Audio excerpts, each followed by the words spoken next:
Oh, but that one's not a beluga whale. Okay. Yeah. But that one looked kind of hot. The one with the red hair. Yeah.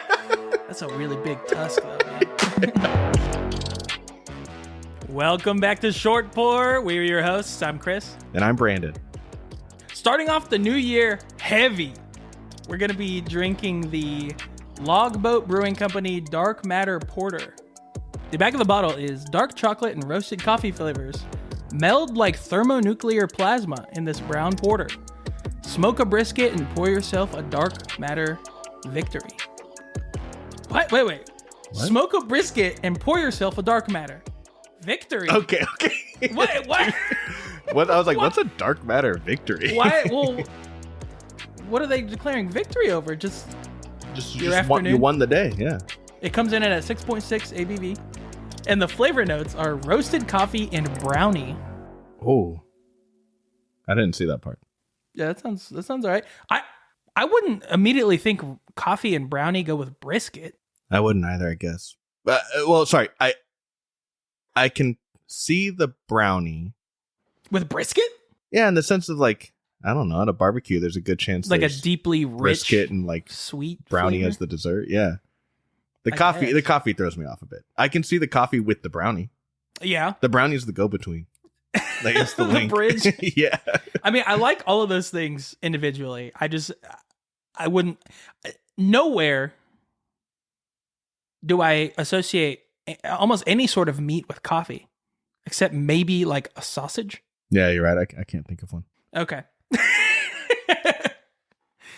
Well, we trying it? Yeah, let's see if this actually does taste like coffee and brownie. That's pretty good. I taste the coffee, for sure. I taste the brisket. Yeah. That's a really light porter. That is a really light porter. Yeah. Yeah. Like For in terms of porters. It is? Yes. Yeah. It's pretty light. It is. That's good though. You know what? It's almost like the brownie sweetness is kind of like it's like in the aftertaste. Yes. Maybe it's like a peripheral flavor. Yeah. You don't get a whole lot of it. It's like it's just a note of the taste. It's just like a kiss of brownie at the end. Aye. It's so sensual. All right. So for today's topic, we had dark matter, and I was going to think about looking into dark matter, and I made it like 2 minutes in and realized that I now needed to define like 5 other things, which then required 4 other further definitions. So yeah, it's even like we're not doing dark matter. But on the can, there is a distinct animal on there. It is a narwhal. Oh my dude. A double narwhal. It's a double narwhal. I thought that was supposed to be because there's like a planet. It looks like a laser beam or like a tractor beam or something. I thought it was an asteroid like coming down. Yeah, like it's like shooting off or something. Yeah. Okay, I see it now. Yeah, it is a double narwhal, which is just a narwhal with 2 horn teeth. Yeah. Okay. So for the topic, we're going to look at narwhals. Oh my God, dude.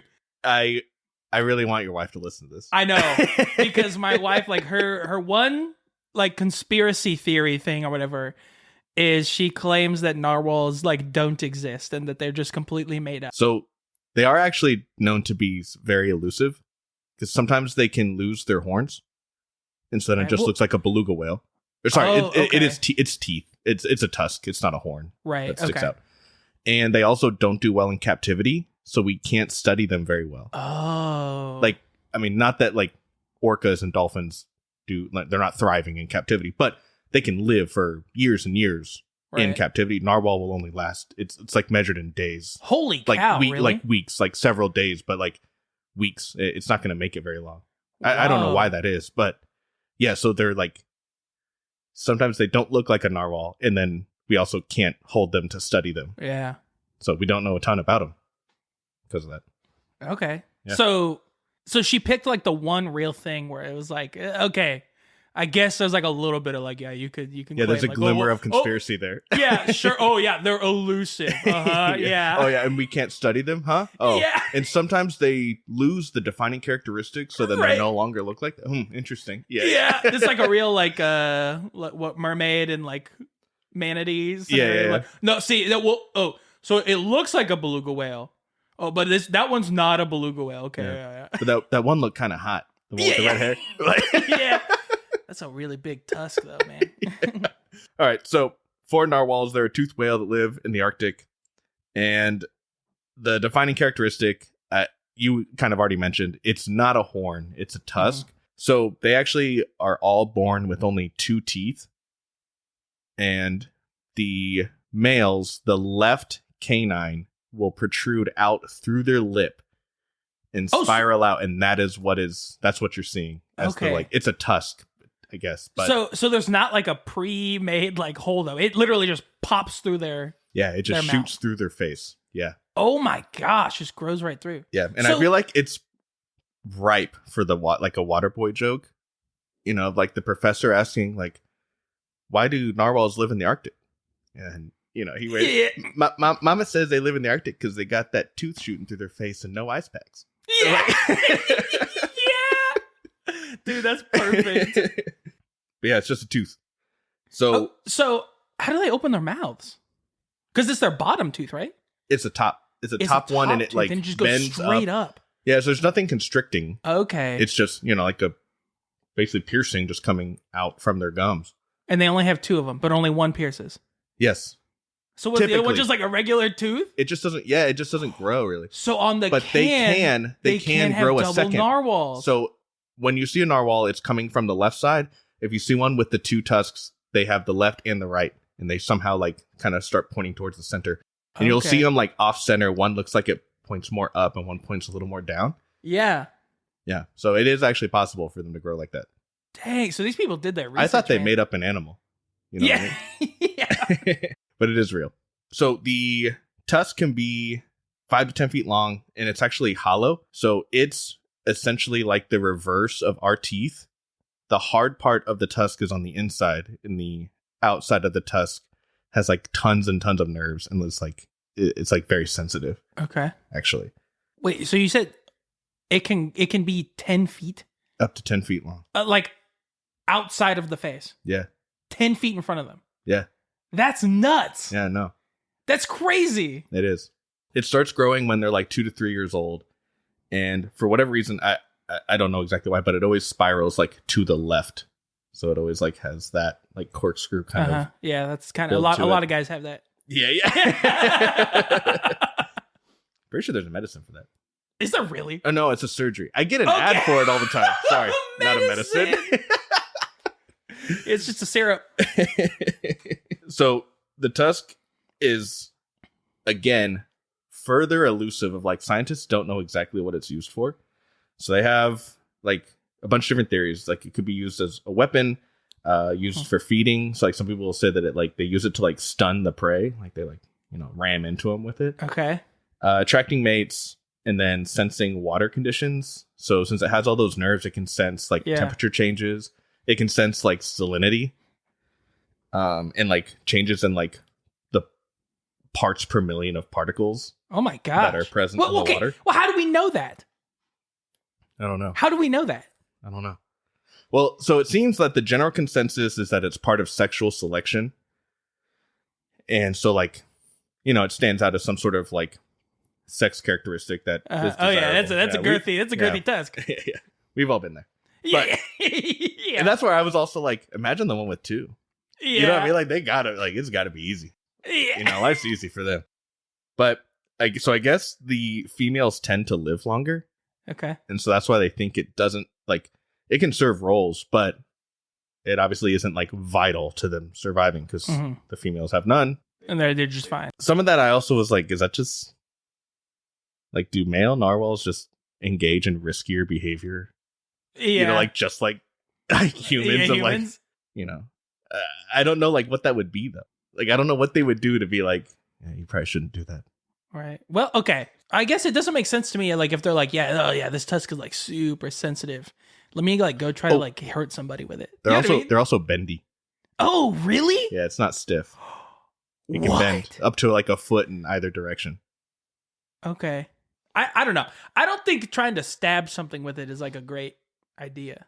Well, I thought about that too, and I was like, if they stab something, right? And there's like a little fish on the end. 10 foot outside of their like, face. well, I need to stab another fish to push this fish closer to me. Yeah. Well, then also it's on top of their face, so like, how could they even get it? Like, yeah. By the time it gets them, like, it's just sitting on their like nose and like forehead, but like, it's not going to go straight to their mouth. Yeah. And they don't have teeth to like rip it apart. Well, they do have teeth. Well, they don't have teeth to do that. Yeah, they only got the 2. So I don't know. I don't know what it's there for. Yeah. I don't know what they do with it. Scientists don't either. So yeah, well, I think 2 guys drinking a beer aren't going to crack that case. Yeah, let's go get one. So there's also a bunch of like folklore and mythology surrounding the narwhal, and we're going to take a quick break. When we come back, we'll talk about that. So we already alluded to this, but 15,000 people a month search "Are narwhals real?" on Google. And my wife is one of them. She probably stopped searching. 2,000 of those. Yeah. That's it. So she's not alone. Okay. So we have a couple like big classes that we'll look at. So we have like the myth from like Inuit people, and then we'll look at like medieval Europe specifically has a good amount. So for the Inuit people, narwhals are like very sacred to them. They have a story that says that there was a woman who had long braided hair, and that woman had a daughter and a blind son. I didn't see how the son became blind. He's just blind. Does it factor in, or is it just... Oh, yeah. Oh, okay. Yeah. Okay. Yeah, it definitely does. So there's 2 versions. Depends on what region people like spoke to them in, but there were like slightly different variations. So one version says that the mother tricked the blind son. We'll get into how this happened, but he was trying to hunt a bear with a bow and arrow, and so he shot. She told him that he missed, and he didn't. He did. He killed it. Uh-huh. So then the mother and the daughter had a whole bunch of bear meat to eat, and they just gave him like the leftover shellfish that they had. And she lied to him. What?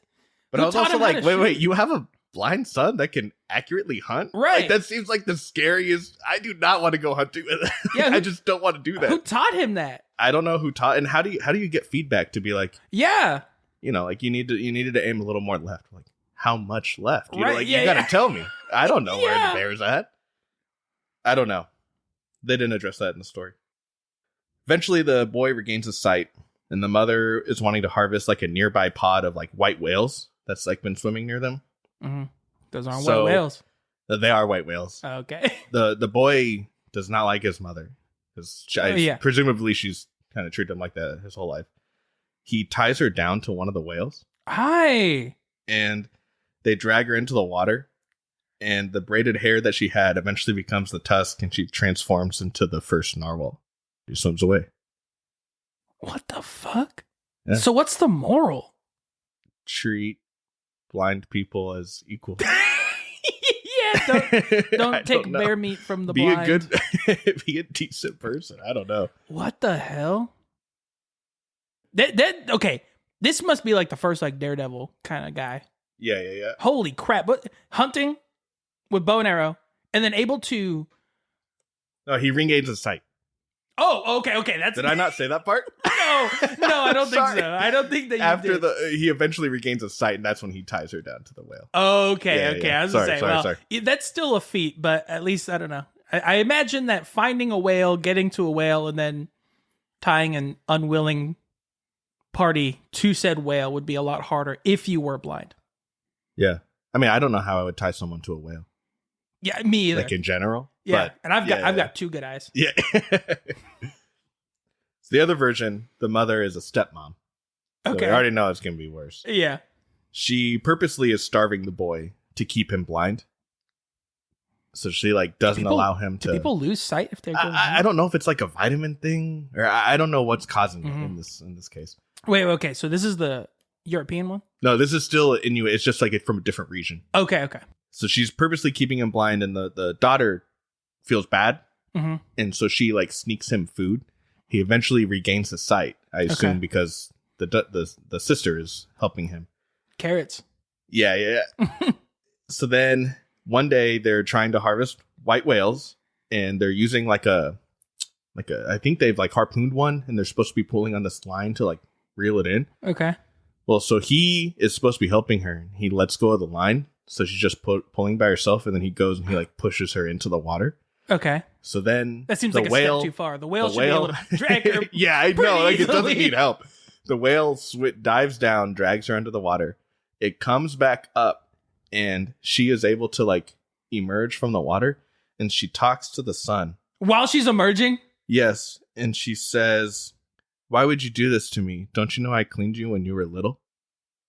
And then the whale goes back down, and when the whale does that, she twists her braid into the tusk, and then she transforms into a narwhal and she swims away. It's again the same ending. Same ending. Wait, so that was his stepmother, though, right? Yeah. I don't know, when the dad split, or like, I don't know how. Well, family presumably dynamic, the dad but- is still there. The mom split. The dad's never mentioned in any of Yeah. these. I don't know where he is. What? Anyway, so she turns into a narwhal and then swims away. Yeah. And that's how they got narwhals. But that's why they're like part of like, the defining thing of why they're sacred is because like they used to be one of us, Okay. Yeah. So we've got medieval Europe. Theirs isn't like nearly as like heartfelt. It's all like money related. Okay. So they believed that. So, and I imagine someone was just bringing narwhal tusks to them. They thought that they were unicorn horns. Yeah. Okay. And so they thought that they were like magical, and believed that they could cure diseases. They could, it's magic. like Do whatever you negate want. the effects of poison. So it would make cups and stuff out of it and like drink from it. Oh. Because it was supposed to like, Yeah. it was supposed to negate any poison that was put in there. And I guess I'm like, how often were people like poisoning each other? Yeah, Like, for that was like an to be a everyday part of, like like, worry. You just got to stay on it, Yeah. Never too early. Start looking out. And I also wonder how often was poison confused for like, it's just dysentery. Like you drank dirty water. Like, what did you think was going to happen? Yeah. So in the 16th century, Elizabeth I received a carved and bejeweled tusk that was worth roughly 10,000 pounds, which is the equivalent to 2.5 million pounds as of 2007.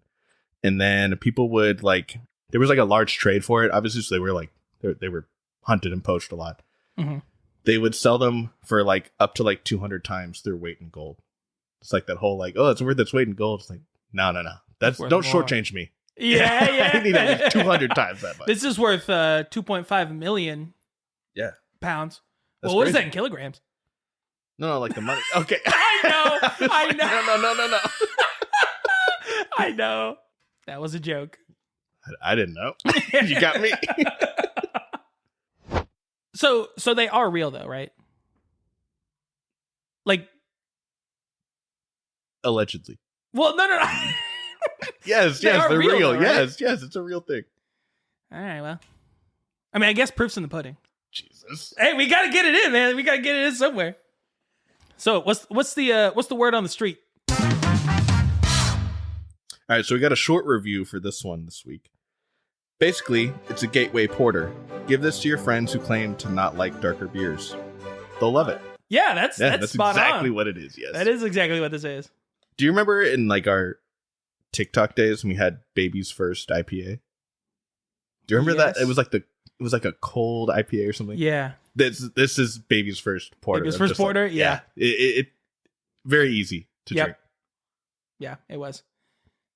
Oh, I think what helps is it wasn't like way too roasted. I feel like sometimes when they do porters, it's like really roasted, and they're like, oh, you can taste like the smoke and stuff. It wasn't really like smoky or anything like that.